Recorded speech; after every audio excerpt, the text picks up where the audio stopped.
That's it. I want to improve myself. You start going to the gym, eating clean, and staying productive throughout your whole day. You feel awesome. You plan your next day, then you go to sleep. You wake up the next morning and you snooze your alarm. Okay, bad start. Let's try again. Let's get up and do some push-ups. No, you are just scrolling on your phone. What can be the cause of you relapsing? Well, let me tell you, it's your mentality. Having clear thoughts is a key to winning in self-improvement. You are how you see yourself. And I'm going to show you the traits that you should adopt for yourself in order to be a successful person. The first trait that you need to develop is planning. Being a person who plans pretty much is going to help you avoid bad situations, increase productivity, and have a clear focus. A man who knows where he's going and knows what he wants will get there. A plan is better than no plan. If you have not set your goals for this year, do so. Having goals and knowing the steps that you're going to take in order to achieve those goals is the first step in becoming a person with a tough mentality, because you'll know what you want. You'll know the steps that you're going to take in order to get there. Of course, you're going to have obstacles in the ways. You can't predict 100% what's going to happen all the time, but you can come close. The more you predict, the more you plan for the future, the more likely the scenario that you have planned out is going to come true, especially if you become successful. If you become successful, then that scenario, like, nobody's going to get in the way of that. Only life itself will be able to get in the way. And you gotta admit, it feels good when things go your way. But most of all, most importantly of all, it increases productivity. There's a quote from Brian Tracy that goes like this: every minute you spend planning is 10 minutes of execution. For me, every time I'm about to go to sleep, every time I come back from school or have extra time,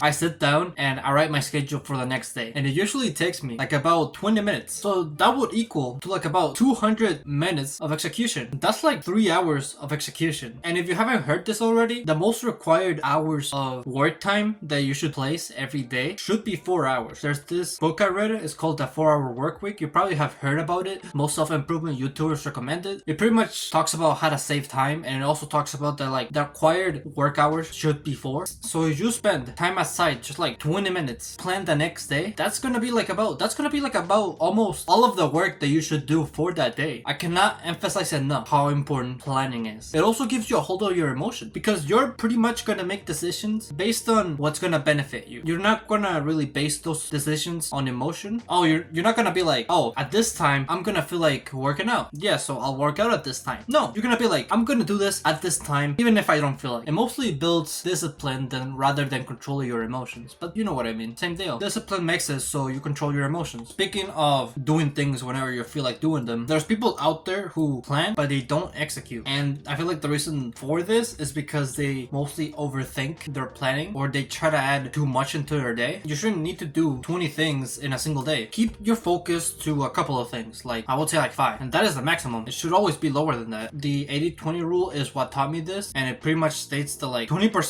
of your efforts will result in 80% of results. I said results twice. But pretty much all I'm saying is, like, focus on improving quality by spending less time and reduce some of the things that are not really important. Focus on planning the smartest decisions that you know you can complete on that day given the amount of time that you have. Also keep in mind that making decisions require trial and error. There's gonna be days where you think you can do something but you end up not really executing it to the most success that you would have hoped. This was with me when it comes to editing. I thought that I could get whole videos done in like 2 hours, and turns out you need a hell of a lot more time in order to edit videos. Don't be too hard on yourself if you end up not following your schedule directly. I will make a whole separate video on how you should make your timetable, but for now I just want you to keep it in mind. Something else that every successful person has to do is, and it relates to the timetable, making your schedule, and that is doing something hard in the morning. And I feel like the reason for this is because if you do something really hard, if you do your hardest task at the beginning of your day, then you won't have to worry about it later, and you can focus on more life focused tasks, like pretty much improving your mental health. But like, the thing is, most people don't really want to do hard stuff in the morning, because whenever you wake up you're still in dreamland, you're still away from reality. And for most people, fantasy is better than reality, because they wake up and they look in the mirror and they see something that they don't like, they see a depressed fat person. But I feel like people should start to find joy in the real world. There's lots of interesting people and so much cool stuff to experience out there that it's kind of a shame that most people don't really want to experience that. They mostly want to stay inside and look at their phone or play video games, smoke weed, stuff like that, you know? It really is a shame that we live in a world where we want to live in the digital world instead of the real world. Or like we just try to avoid the real world altogether. There's so many things that you can consume in order to escape reality, and it's been easier than ever before. And those things are what lead us to depression, because eventually whenever we do those bad habits, there's going to come a point where we stop, where we have to look at reality, where we're forced to see reality. That's when it hits us. That's when we become depressed, and that's when some people can't really accept reality and try to find another way out. Every successful and mentally tough man has to have this straight, and that is the fact that most successful people have been through some sort of hardship, have been through some sort of tough mental problem. And while this is not required in order to be successful, it is something that drives. It's something that creates a spark in order to change the mentality to be more successful. And whenever that happens, that doesn't always mean that they have to be like cold and isolated. You know, when I was starting to be on self-improvement, I kind of took this approach when I wanted to be cold and isolated and in my own bubble. Whenever like you go through hardships, and mostly males try to deal with it by themselves. They try to not really share their emotions and use the emotions that they have in order to work on something. And to be honest, I think that's fine, because if you really think about it, if you hate your life, if you hate where you're at, then do something about it. Use the emotions that are making you depressed in order to make a change, and not just on yourself. You can use those emotions in order to make the people around you much better. You can be more grateful for what you have, be more grateful around your parents and your friends. You can use negative emotions to your advantage, just a matter of how you use them. Are you gonna let them drive you deep into the degenerate path and keep consuming things that are gonna make you even more depressed, or are you gonna make a change? There's this quote from Andrew Tate that goes like this: either you can let life hit you and you learn from it, or you can move on and let life hit you even harder. So I just want to have you have that in mind. I want you to think about what kind of hardships you went through and what's motivating you to keep moving forward, because at the end of the day, that's really what's going to drive you. And even if you become successful, even if you reach to the point where you want to be, you're still going to need hardships. There's a reason why people like Iman Gaji still do hard stuff. Like, I'm pretty sure he did combat sports and he also did like a marathon run. He did that because he didn't want to get comfortable. He's living the dream life. He already has the money and the fame. There's no reason for him to do extra, but he still does it because he knows he can be a better person, and he knows that hardships are what drives him to improve in a lot of aspects of his life. So always keep in mind that if you become comfortable, you're gonna have to remind yourself through like some hard physical activity. That way it can bring you back to life, and there's still work left for you to do. So yeah, I just want you to keep that in mind. I kind of went on a little bit of a side tangent, like I really went off script, but yeah, it's just something that I had to get off my chest. It's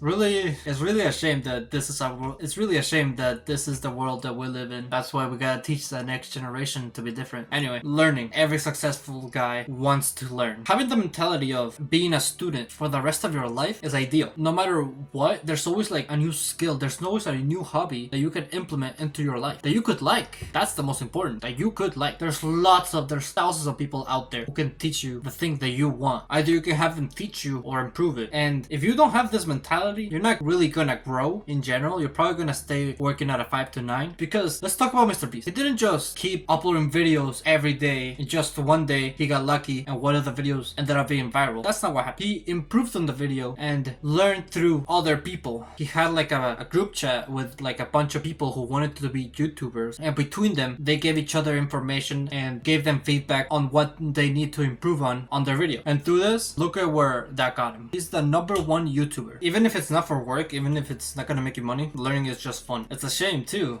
because once again, I feel like, I mean, to be honest, this is not really a problem with, well, I mean, it is a problem with society, but pretty much I was gonna say that most people, once they're out of school, they don't really seek further knowledge. They kind of just, again, stay stuck to a 9 to 5 and don't really seek more knowledge, I guess. And like the only way that I guess they could seek knowledge is through their friends, their co-workers, and their parents. There's going to be a limit. There's only so much those people can teach you, and what you learn from them is probably not going to be stuck to your head, because since you're mostly focused on work, on like working for somebody else, your focus is there instead of taking in the information they give you. You're probably not going to digest it properly, I guess. I don't know how to word it. If you're not going to college, I would suggest taking like an online course or start reading books. I don't really have a specific book where to start. You know, this just came to my head, I guess, again. I guess you could start with the Bible. I mean, I don't know what your religion is. I guess if if you're Christian, starting with the Bible wouldn't be that big of a deal. And I feel like you will already mostly be familiar with it. Yeah, I'm sticking by that. Start with the Bible if you're Christian. Now, the last principle that you need to adopt is having really good discipline. All of the skills that I just said are worthless if you don't have discipline, because discipline is what drives you and like pretty much makes you take the action to do it. And the definition of discipline is pretty much do the hard work, especially when you don't feel like it. It improves your diet, your physical health, your focus, your learning, your mental health, and overall productivity. Discipline is just straight up the most masculine trait. And to be honest, the most simple way to improve it is just to do hard tasks that you don't want to do. To do what I just said. Do the hard work, especially when you don't feel like it. That's when you build discipline. That's when you'll start to seek work. That's when you'll start to want to have more progress. If you know where that quote came from, you're a real one. Now, it takes a long time to adapt this mindset, and it takes even longer to be successful. And it's going to require a lot of trial and error. You're not going to have this style of thinking right away. Like, I would say realistically, it will take like about 3 years to implement this mentality fully. Then I would say like, I guess 6 years to become like the successful man that you envisioned. Because if you think about it, we're dealing with years of like thinking that you're a beta male, that you always serve another person, that you don't serve for yourself. You need to take the mentality of wanting to be a leader. No, that you are a leader actually. And that's not something that everybody has. Everybody is okay with working for somebody else. Like my job, for example. Out of everybody in my job, I'm the only one who is working to get out of there. Like I feel like they are okay staying there. They don't think they could improve at that moment. I mean, to be fair, it is a college job, so I guess they would expect to move forward once they graduate. But like the reality is that once they graduate, they're still gonna be stuck to a 5 to 9. Like as a matter of fact, you're probably gonna be spending even more time during work. No offense to like the people who work with me. I respect all of them, but I just think most people need to have a drive to change their lives and not be okay with where they're gonna be. I don't know. I feel like the worst thing that could happen is becoming too comfortable, that you won't have the drive to move forward. Like you become too comfortable, turn back. I feel like that is like my greatest fear. That's also my greatest fear for others. It's just I want other people to be successful around me, and hopefully this video was like a wake-up call to do something about your life and try to improve and have better habits, to not become too comfortable and change for the better. I hope this message got to you, and I hope you enjoyed this video. If you did, make sure to leave a like, subscribe if you're new or if you like my channel, and yeah, always remember to live your life like there's no tomorrow.